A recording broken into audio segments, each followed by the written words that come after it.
Dans la France de 1861, Samuel, un esclave noir de 26 ans aux yeux perçants et à l'esprit brillant, travaille silencieusement dans les archives d'un séminaire catholique à Lyon. Personne ne sait qu'il a appris seul l'hébreu, le grec ancien et l'araméen en observant les prêtres pendant des années. Mais quand il ose corriger une traduction erronée de la Bible qui justifie l'esclavage, l'évêque et les théologiens puissants réalisent avec terreur qu'un esclave noir comprend les Écritures saintes mieux qu'eux. Dans un monde où l'Église contrôle la vérité et où remettre en question les textes sacrés peut coûter la vie, jusqu'où iront-ils pour faire taire celui qui pourrait ébranler les fondements même de leur pouvoir? Avant de savoir le dénouement de cette histoire passionnante, abonnez-vous à la chaîne pour suivre de nouvelles histoires qui émeuvent, inspirent et transforment. Chapitre 1. L'aube se levait sur Lyon ce matin d'avril 1861, baignant les pierres grises du grand séminaire Saint-Irénée d'une lumière dorée. Dans les archives poussiéreuses du sous-sol, Samuel, un esclave noir de 26 ans au regard intelligent et aux mains calleuses, rangeait méticuleusement les manuscrits anciens sur les étagères de bois. Ses doigts effleuraient avec révérence les textes hébreux et grecs qu'il avait appris à déchiffrer en secret au fil des années, observant les prêtres, mémorisant chaque lettre, chaque mot. « Samuel !» La voix du père Martin résonna dans les couloirs voûtés. C'était un prêtre corpulent d'une 50aine d'années, au visage sévère et aux yeux constamment méfiants. « As-tu fini de cataloguer les manuscrits de la section orientale ?»« Oui, mon père, » répondit Samuel en baissant respectueusement les yeux, adoptant l'attitude de soumission qu'on attendait d'un esclave. « Tout est classé selon vos instructions. » Samuel appartenait à l'évêque Monseigneur Théodore Durand depuis sa naissance dans une plantation de Guadeloupe. À l'âge de 12 ans, il avait été amené en France pour servir au séminaire, considéré comme un don pieux de son ancien maître décédé. Depuis 14 ans, il vivait dans l'ombre des théologiens, nettoyant, portant, accomplissant les tâches invisibles qui maintenaient l'institution fonctionnelle. Mais ce que personne ne savait, c'est que Samuel avait transformé ces années en une éducation secrète. Il avait appris à lire en observant les enfants du catéchisme. Puis, fasciné par les langues anciennes que les prêtres étudiaient, il avait commencé à mémoriser l'alphabet hébraïque, les caractères grecs, les structures grammaticales. La nuit, dans son réduit près des cuisines, il recopiait de mémoire ce qu'il avait vu pendant la journée, pratiquant encore et encore jusqu'à maîtriser ces langues que même beaucoup de prêtres peinaient à comprendre. Ce matin-là, alors que le père Martin s'éloignait, Samuel remarqua un manuscrit tombé derrière une étagère. Il le ramassa avec précaution. C'était une ancienne traduction latine d'un passage de l'Épître aux Éphésiens, avec des notes en marge en hébreu et en grec. Ses yeux parcoururent le texte, et soudain, son cœur se serra. Il y avait une erreur grave dans la traduction française utilisée par l'Église. Le passage parlait des serviteurs et des maîtres. Dans la version officielle française que Samuel avait entendu prêcher des centaines de fois, on traduisait « Esclaves, obéissez à vos maîtres terrestres comme au Christ ». Mais dans le texte grec original sous ses yeux, le mot n'était pas exactement esclave, au sens où l'Église l'utilisait pour justifier l'esclavage moderne. C'était doulo, qui signifiait également serviteur ou travailleur lié, un concept très différent dans le contexte du 1er siècle. « Mon Dieu !» murmura Samuel, réalisant l'ampleur de ce qu'il voyait. Ils ont changé le sens pour justifier. « Qu'est-ce que tu fais ?» La voix du père Augustin, un jeune prêtre d'une 30aine d'années au visage bienveillant, le fit sursauter. Contrairement à Martin, Augustin avait toujours traité Samuel avec une certaine humanité. « Mon père, j'ai trouvé ce manuscrit tombé. Je le remettais en place. » Augustin s'approcha, intrigué. « Tu peux le lire? C'est du grec ancien. » Samuel hésita. Mentir ou révéler son secret? Il choisit prudemment. « Je reconnais quelques lettres, mon père. Rien de plus. » Vraiment? Augustin observait Samuel avec une nouvelle attention. Ces quelques lettres sont de l'hébreu, pas du grec. Et tu regardais la section grecque, pas l'hébraïque. Le silence qui suivit était lourd de danger. Finalement, Samuel prit une décision qui allait changer sa vie. « Mon père, puis-je vous montrer quelque chose? En privé ?» Dans une petite salle de lecture isolée, Samuel révéla son secret à Augustin. Il traduisit plusieurs passages hébreux avec une fluidité qui stupéfia le prêtre. Il expliqua les nuances perdues dans les traductions latines et françaises. Et surtout, il montra l'erreur dans le passage sur les esclaves. « C'est extraordinaire, » murmura Augustin. « Hébrolé. Samuel, depuis combien de temps maîtrises-tu ces langues? »« Depuis des années, mon père. J'ai appris en observant, en mémorisant. Les langues sont devenues ma passion, mon évasion. Mais cette erreur que tu as trouvée, si tu as raison, cela signifie que l'Église a peut-être mal traduit intentionnellement pour justifier l'esclavage. Ou par ignorance, mon père. Mais le résultat est le même. Augustin se leva, marchant de long en large. « Samuel, ce que tu as découvert est dangereux. Très dangereux. » L'évêque Durand lui-même utilise ces passages pour prêcher l'obéissance des esclaves. « Je sais, mon père. Que veux-tu faire ?» Samuel regarda le prêtre dans les yeux. « Je veux que la vérité soit connue, même si cette vérité me condamne. » Chapitre 2. Les jours suivants furent un mélange de peur et d'espoir pour Samuel. Le père Augustin, déchiré entre son devoir envers l'Église et sa conscience, avait décidé de garder le secret temporairement, mais il observait Samuel différemment maintenant. Il lui apportait discrètement des textes plus complexes, testant l'étendue de ses connaissances linguistiques. À chaque fois, Samuel démontrait une maîtrise qui dépassait celle de nombreux théologiens du séminaire. « Comment est-ce possible ?» demanda Augustin une nuit, alors qu'il se retrouvait en secret dans les archives. « Tu n'as jamais eu d'éducation formelle.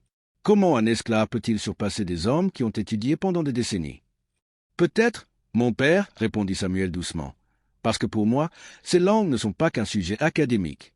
Elles sont ma liberté. Quand je lis ces textes anciens, je ne suis plus esclave. Je suis égal aux prophètes, aux apôtres, à tous ceux qui ont cherché la vérité. » Mais le secret ne pouvait pas durer éternellement.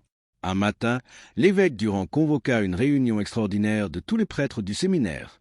Samuel, servant le thé pendant la réunion comme il le faisait habituellement, entendit la discussion qui allait sceller son destin. « Messieurs, commença Durand, un homme imposant de 60 ans aux cheveux blancs et au regard d'aigle, nous recevons la visite du cardinal Beaumont de Paris dans 2 semaines.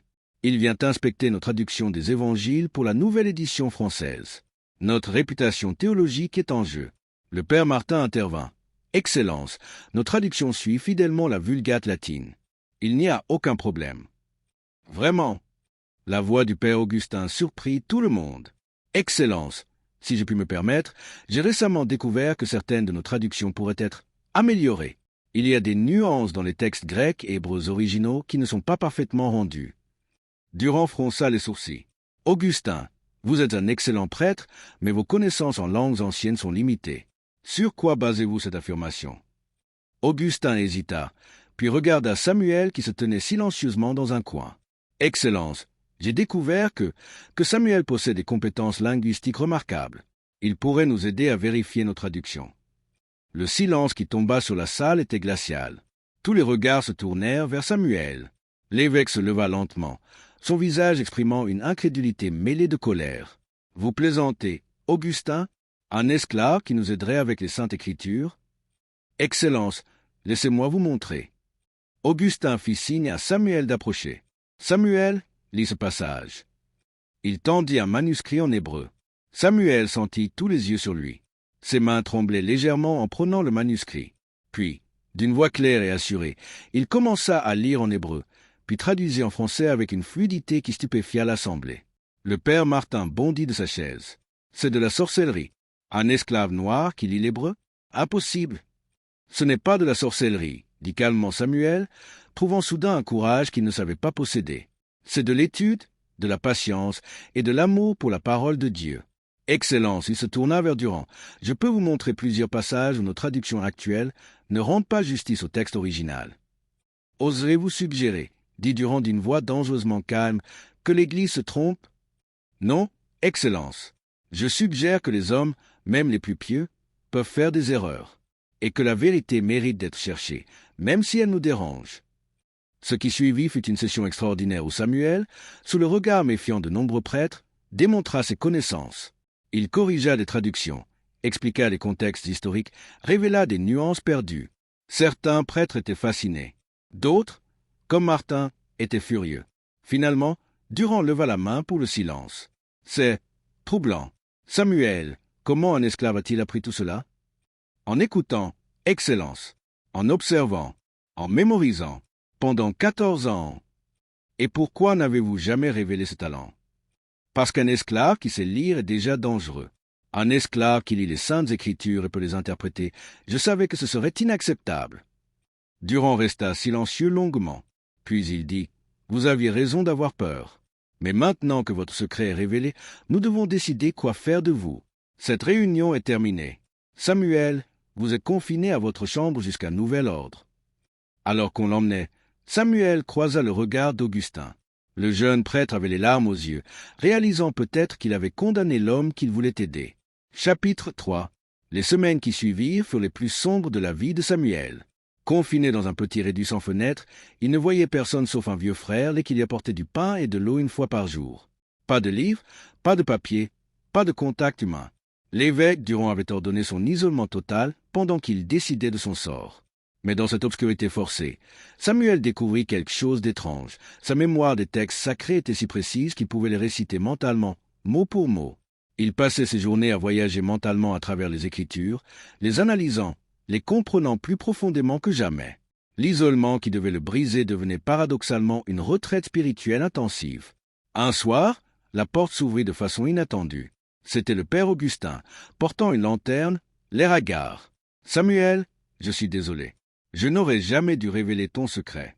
Je pensais que la vérité te protégerait, mais j'ai été naïf. Ne vous excusez pas, mon père. Vous avez fait ce que votre conscience dictait. » L'évêque est furieux. Le cardinal Beaumont arrive demain pour l'inspection. Durand veut que tu disparaisses avant son arrivée. Il part de te vendre à un marchand d'esclaves du Sud. Samuel sentit son sang se glacer. Quand? Après-demain. Mais Samuel, j'ai un plan. Risqué, mais c'est ta seule chance. Augustin expliqua. Le cardinal Beaumont était connu pour être un réformateur, quelqu'un qui valorisait la précision théologique au-dessus des conventions sociales. Si Samuel pouvait être présenté devant lui, s'il pouvait démontrer ses talents directement, peut-être que Beaumont interviendrait. Mais comment? L'évêque ne me laissera jamais approcher le cardinal. C'est là que mon plan entre en jeu. Demain, pendant l'inspection officielle des manuscrits, je vais accidentellement révéler une erreur majeure dans notre traduction principale. Une erreur que seul quelqu'un maîtrisant parfaitement l'hébreu pourrait corriger.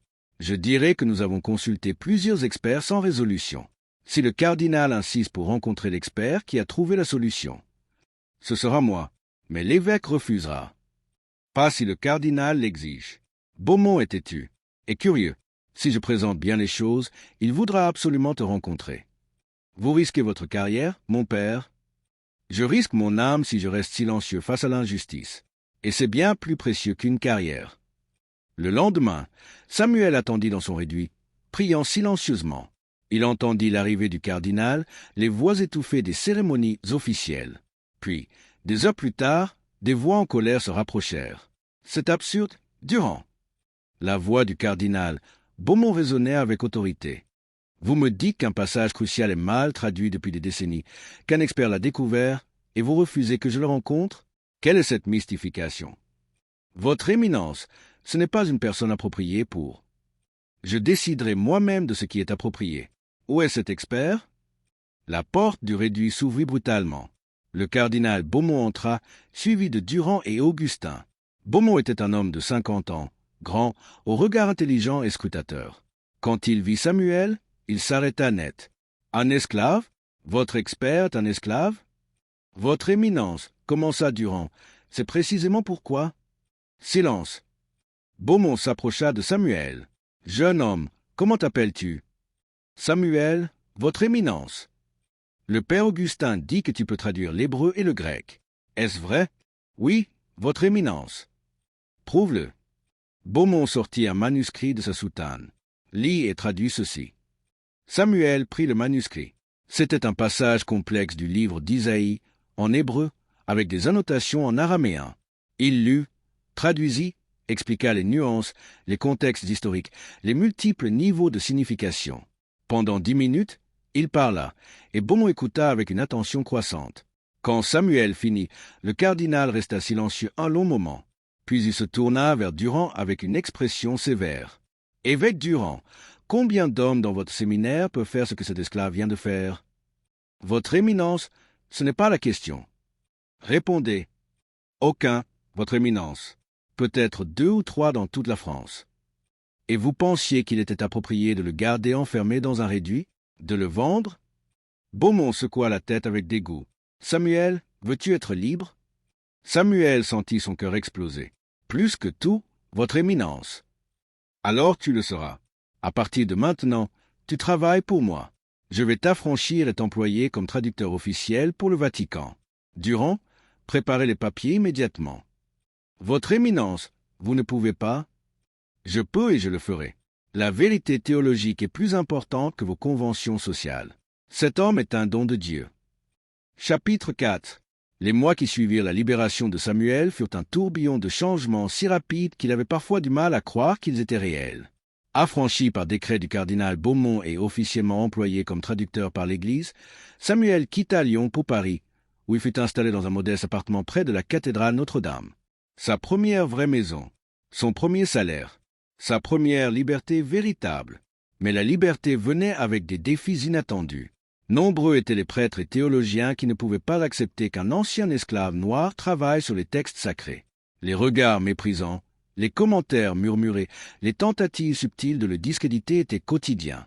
Comment peut-on faire confiance aux traductions d'un homme qui était propriété il y a quelques mois, disait-il. Son esprit est forcément inférieur. Le cardinal Beaumont, cependant, était un bouclier implacable. Juger son travail, pas sa couleur de peau, répétait-il à quiconque osait critiquer. Et le travail de Samuel était indéniablement brillant. Projet après projet, il révélait des nuances perdues, corrigeait des erreurs anciennes, apportait une compréhension plus profonde des textes originaux. Mais ce qui troublait le plus Samuel, c'était ce qu'il découvrait en travaillant. Les erreurs de traduction n'étaient pas toujours accidentelles. Certaines semblaient délibérément modifiées pour soutenir des positions politiques ou sociales de l'Église. Le passage sur l'esclavage n'était pas une exception, mais un exemple parmi d'autres. Un soir, il partagea ses préoccupations avec le cardinal dans son bureau privé. « Votre Éminence, certaines de ces traductions, elles semblent avoir été changées intentionnellement pour justifier les pratiques que les textes originaux ne supportent pas vraiment. » Beaumont soupira profondément. « Samuel, tu découvres ce que peu osent admettre. L'Église est composée d'hommes, et les hommes sont faillibles. Parfois, ils utilisent la religion pour justifier leurs propres intérêts plutôt que pour chercher la vérité divine. Mais si nous savons cela, ne devrions-nous pas le corriger, révéler ses erreurs? C'est plus compliqué que tu ne penses.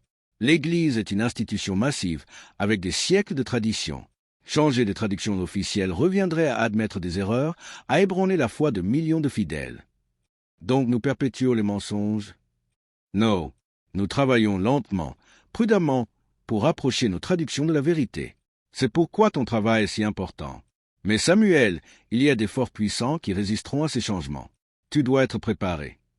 Ces forces se manifestèrent plus tôt que prévu. Monseigneur Durand, toujours amer d'avoir été humilié par Beaumont, avait commencé une campagne discrète pour discréditer Samuel. Il avait contacté des théologiens conservateurs à Rome, arguant que permettre à un ancien esclave de travailler sur les textes sacrés était un scandale qui devait être arrêté. La confrontation éclata lors d'un symposium théologique important à Paris, où Samuel devait présenter ses découvertes sur les épîtres pauliniennes. La salle était remplie de prêtres, d'évêques, de théologiens distingués. Samuel, vêtu simplement mais dignement, monta à la tribune avec ses notes soigneusement préparées.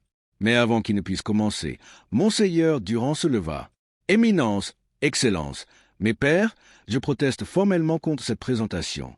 Comment pouvons-nous, en conscience, accepter l'interprétation des Saintes Écritures par quelqu'un qui, il y a quelques mois, était esclave, quelqu'un dont l'esprit a été formé dans les chaînes plutôt que dans les séminaires? » Un murmure parcourut la salle. Samuel sentit son cœur se serrer, mais avant qu'il ne puisse répondre, une voix s'éleva du fond de la salle. C'était le père Augustin, venu spécialement de Lyon pour l'événement. « Monseigneur Durand, avec tout le respect dû à votre position, je dois dire que vous avez tort. J'ai passé des semaines à travailler avec Samuel. Sa compréhension des textes originaux surpasse celle de la plupart d'entre nous dans cette salle. Peut-être que son esprit, précisément parce qu'il a connu l'oppression, comprend les messages de libération et de justice des Écritures d'une façon que nous, les privilégiés, ne pouvons pas.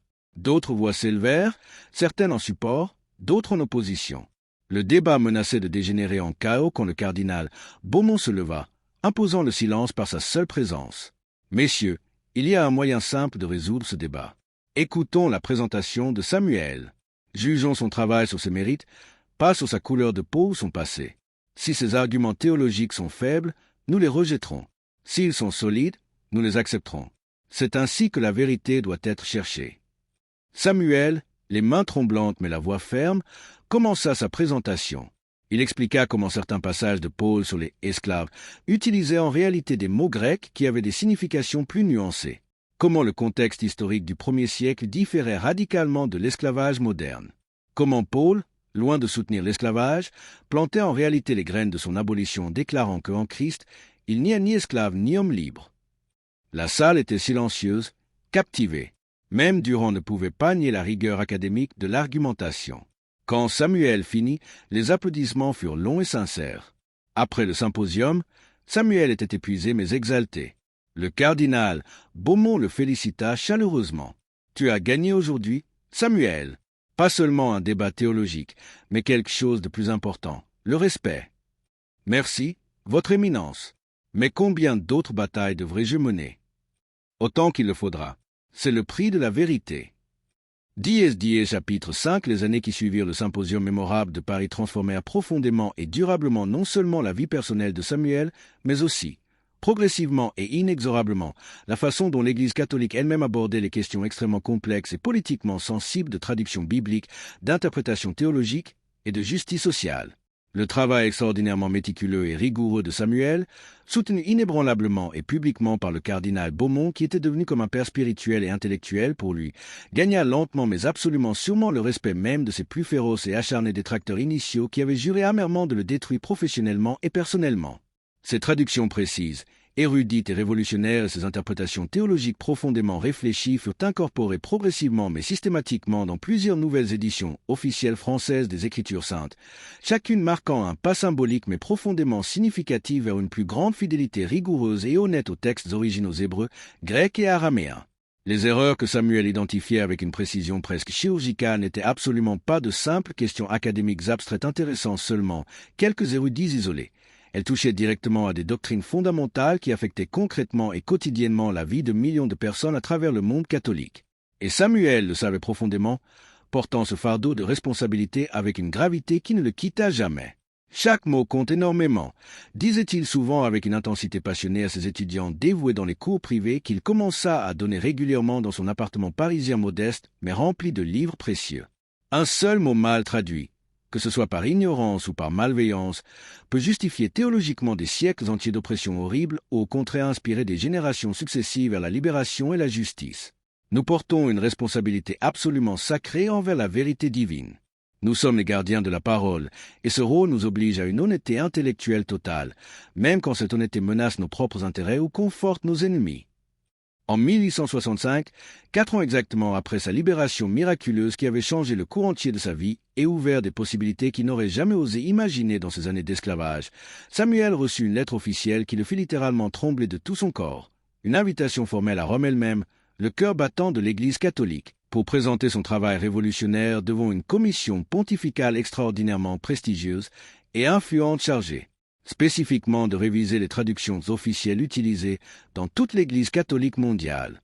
C'était un honneur absolument extraordinaire, presque impensable et historiquement sans aucun précédent pour un ancien esclave noir.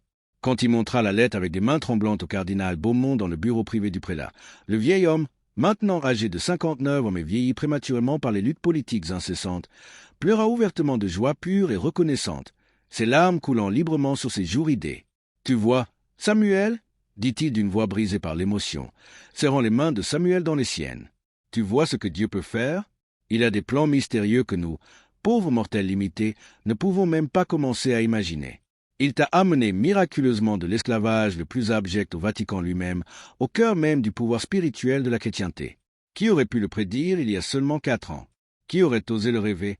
C'est un miracle vivant. Samuel, tu es un miracle vivant. » « Vous êtes le miracle, votre éminence, » répondit Samuel avec gratitude profonde. « Sans votre courage de me défendre contre tous les autres, je serais mort ou vendu depuis longtemps.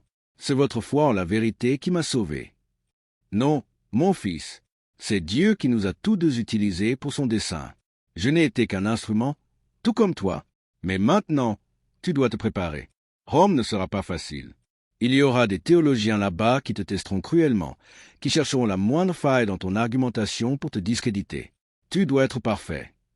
Le voyage épuisant vers Rome fut long, physiquement éprouvant et surtout émotionnellement bouleversant pour Samuel.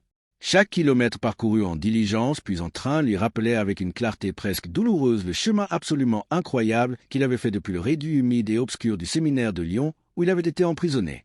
Samuel, Maintenant âgé de 30 ans, robuste physiquement et mentalement, confiant d'une façon qu'il n'aurait jamais pu imaginer possible à 26 ans, marchait dans les couloirs majestueux, imposant et profondément intimidant du Vatican avec un mélange paradoxal et troublant de craintes religieuses profondes et de conscience aiguë de l'absurdité historique monumentale de la situation.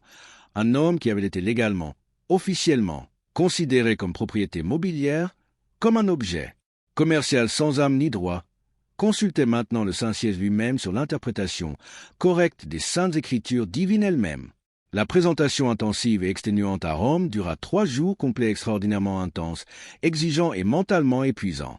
Samuel démontra ses traductions minutieuses avec patience infinie et clarté pédagogique, répondit avec érudition aux questions pointues, techniques et parfois délibérément hostiles de théologiens parmi les plus brillamment érudits et les plus conservateurs d'Europe entière, défendit ses interprétations controversées avec une érudition impressionnante et désarmante tempérée par une humilité authentique et non feinte qui désarmait même ses critiques les plus acharnés et préjugés.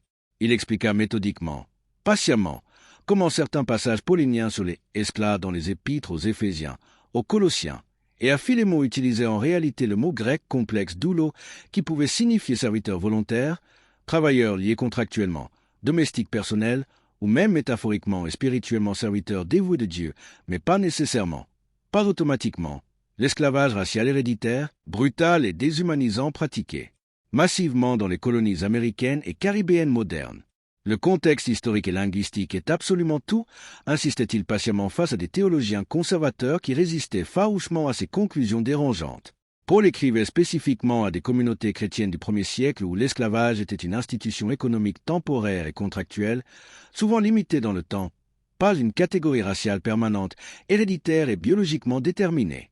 Appliquer directement et littéralement ces mots pastoraux spécifiques à l'esclavage racial moderne transatlantique est une distorsion historique profondément dangereuse et théologiquement malhonnête qui trahit l'esprit même de ses enseignements sur l'égalité fondamentale en Christ. Le pape Pie IX lui-même, profondément intéressé par ces questions théologiques complexes, assista, discrètement mais attentivement à une partie significative et cruciale de la présentation le 3e jour décisif, assis stratégiquement en retrait derrière un écran décoratif de dentelle fine dans une galerie supérieure d'où il pouvait observer sans être observé. Bien qu'il ne fit aucun commentaire public officiel immédiatement après la présentation, respectant les protocoles complexes du Vatican, il fit savoir confidentiellement et explicitement en privé au cardinal Beaumont, dans une audience privée le lendemain, que le travail rigoureux et courageux de Samuel était une grâce inattendue et profondément mystérieuse de Dieu Tout-Puissant, qui choisit ses instruments prophétiques de façon qui humilie constamment et salutairement notre orgueil humain, chronique et notre prétention à contrôler sa révélation.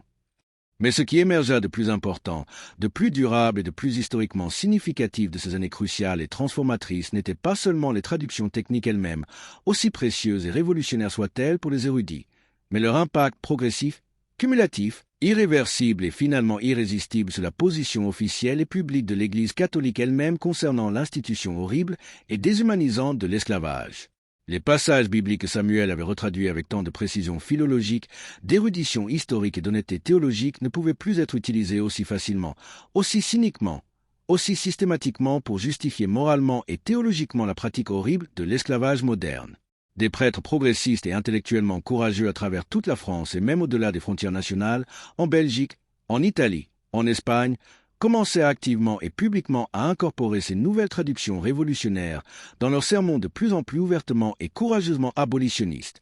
Des pamphlets théologiques argumentant passionnément, éloquemment pour la fin immédiate, complète et définitive de l'esclavage partout dans le monde chrétien s'appuyaient explicitement et fièrement sur le travail minutieux de Samuel, le citant comme autorité incontestable. Lentement, inexorablement, comme une marée montante impossible à arrêter, le vent intellectuel et moral tournait définitivement. Monseigneur Théodore Durand, qui avait en combattu Samuel avec acharnement obsessionnel, amertume toxique et haine raciale à peine déguisée, vécut assez longtemps pour voir ses propres positions théologiques devenir de plus en plus marginales, isolées socialement, intellectuellement discréditées, considérées publiquement comme appartenant à un passé honteux et embarrassant que l'Église moderne préférait oublier. En 1870, lors d'une ultime, dramatique et publique confrontation dans un grand concile théologique régional à Lyon, devant plus de 200 ecclésiastiques influents venus de toute la France, il tenta une dernière fois désespérée, presque pathétique, de discréditer publiquement Samuel et détruire définitivement son travail révolutionnaire. Cet homme, déclara Durand d'une voix tremblante de rage à peine contenue, pointant un doigt accusateur dramatique et théâtral vers Samuel assis calmement et dignement dans l'assistance près du cardinal Beaumont, a systématiquement et délibérément détourné les Saintes Écritures pour servir son propre agenda politique personnel et racial. Il a cyniquement transformé la théologie sacrée immuable en activisme séculier radical. Il a profané ce qui devrait rester éternellement pur en y introduisant ses ressentiments personnels d'anciens esclaves amers et vengeurs. Comment pouvons-nous, en conscience chrétienne, accepter les interprétations théologiques d'un homme dont l'objectivité intellectuelle est fondamentalement compromise par son passé même, par sa race même? Le silence lourd et tendu qui suivit cette accusation venimeuse et raciste était presque physiquement palpable. Tous les regards dans la salle immense se tournèrent simultanément vers Samuel. Il se leva lentement, avec dignité naturelle, maintenant respecté universellement et intellectuellement confiant d'une façon qui aurait été absolument impossible quelques années auparavant. Sa voix, quand il parla finalement, était calme et portait clairement dans toute la salle cathédrale sans qu'il ait besoin de crier. « Monseigneur Durand », commença-t-il avec un respect formel mais absolument non servile, regardant directement le vieil homme dans les yeux sans baisser son regard. « Je ne conteste certainement pas votre droit légitime d'avoir des opinions critiques sur mon travail théologique. La critique intellectuelle honnête est saine et nécessaire. Mais permettez-moi de clarifier quelque chose d'absolument fondamental que vous semblez ne pas comprendre ou ne pas vouloir comprendre. Je n'ai pas détourné les Écritures pour servir un agenda. Je n'ai pas transformé la théologie en activisme politique. J'ai simplement, honnêtement, rigoureusement lu ce que les textes hébreux et grecs disaient réellement, authentiquement, dans leurs langues originales, sans les filtres convenables et confortables de mes propres préjugés personnels ou intérêts politiques contemporains. Il marqua une pause délibérée, laissant ces mots résonner et pénétrer dans l'esprit de son audience captivée. Je les ai lus dans leurs langues originales que je maîtrise parfaitement, dans leurs contextes historiques authentiques que j'ai étudiés exhaustivement, avec les outils rigoureux de l'analyse textuelle philologique que vous-même, Monseigneur, prétendez publiquement valoriser. Si cette lecture honnête, rigoureuse et méthodique des Écritures mène naturellement et logiquement à questionner profondément l'institution injuste de l'esclavage moderne, si elle révèle de façon incontestable que les textes originaux ne soutiennent absolument pas ce que certains théologiens complaisants prétendent qu'ils soutiennent, peut-être que c'est l'esclavage lui-même, cette institution horrible et déshumanisante, qui doit être questionnée fondamentalement et rejetée moralement. Pama, lecture fidèle et honnête des textes sacrés. Un murmure d'approbation parcourut l'assemblée. Samuel continua, sa voix se renforçant. Quant à mon prétendu agenda politique, Monseigneur, permettez-moi d'être absolument clair. Mon seul agenda, mon unique passion, est la vérité divine telle qu'elle se révèle dans les Écritures correctement comprises. Et oui, j'admets librement être profondément partial envers la vérité. Je suis partial envers l'honnêteté intellectuelle. Je suis partial envers la fidélité aux textes originaux plutôt qu'aux traductions convenables. Je l'avoue librement et sans honte aucune. Si cela fait de moi un activiste, alors j'accepte ce titre avec fierté. La salle entière applaudit longuement, chaleureusement, presque frénétiquement. Même des ecclésiastiques qui avaient été neutres ou légèrement sceptiques, au début se levèrent spontanément pour applaudir debout. Le cardinal Beaumont pleurait ouvertement de fierté. Durand, visiblement vaincu, humilié publiquement et définitivement, se rassit avec raideur, son visage rouge de honte et de rage impuissante. Il se retira définitivement et amèrement de la vie publique ecclésiastique immédiatement après cette confrontation finale, vivant ses dernières années dans l'isolement amer d'un monastère rural et finalement oublié par l'histoire.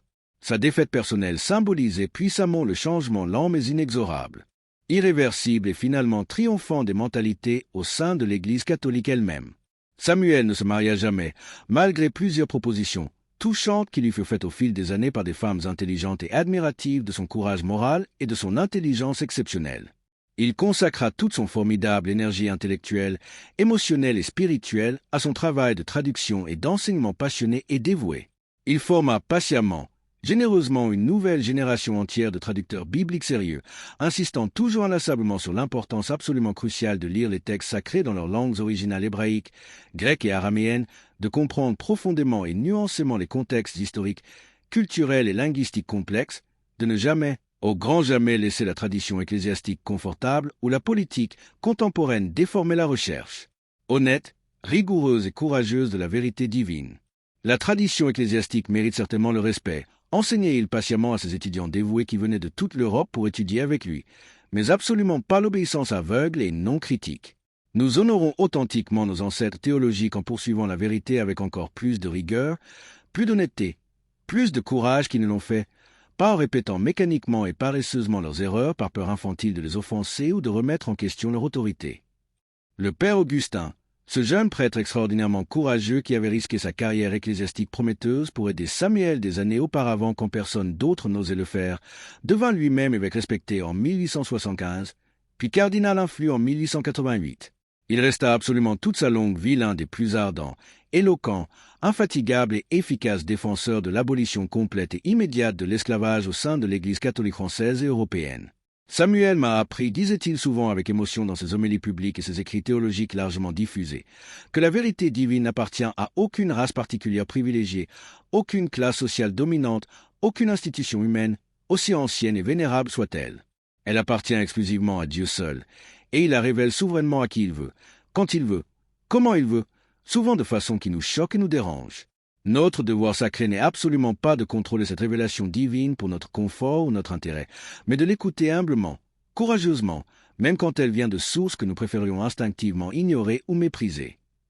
En 1888, à l'âge mûr de 53 ans, après des décennies entières de travail intellectuel acharné qui avait progressivement usé sa santé physique mais enrichi incalculablement des millions d'âmes à travers le monde chrétien, Samuel publia enfin son œuvre magistrale définitive qui couronnerait sa carrière extraordinaire et assurerait son immortalité intellectuelle. Les Écritures retrouvées, nouvelle traduction critique depuis l'hébreu, le grec et l'araméen, avec commentaires, historiques, linguistiques et théologiques complets. Ce livre absolument monumental de plus de 1200 pages denses, fruit de 27 ans de labeur patient, méticuleux et obsessionnel, devint rapidement et resta une référence absolument incontournable pour les traducteurs bibliques sérieux à travers le monde entier chrétien. Dans la préface profondément émouvante, le cardinal Beaumont, maintenant âgé de 82 ans et gravement malade d'un cancer qui le rongeait mais toujours mentalement lucide et spirituellement vivant, écrivit avec une main tremblante mais une conviction ferme, inébranlable. Samuel nous a montré par son exemple vivant et inspirant que la servitude temporaire des chaînes physiques peut être brisée par la volonté humaine courageuse et l'intervention divine miséricordieuse, mais que la servitude permanente de l'ignorance volontaire et de l'aveuglement intellectuel choisi est éternelle et se transmet tragiquement de génération en génération.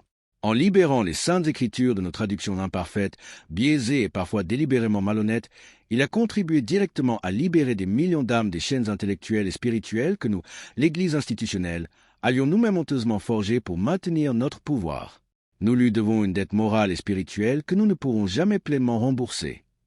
Samuel mourut paisiblement dans son sommeil en 1903, à l'âge vénérable de 68 ans, dans son appartement parisien modeste rempli de livres en dizaines de langues. Ces derniers mots, murmurés à un jeune prêtre, dit aux étudiants futurs que la vérité n'a pas de couleur. Elle est, simplement, et c'est pour cela qu'elle est sacrée. Et ainsi se termine une autre histoire d'époque passée. Abonnez-vous à la chaîne et suivez de nouvelles histoires qui émeuvent, inspirent et transforment.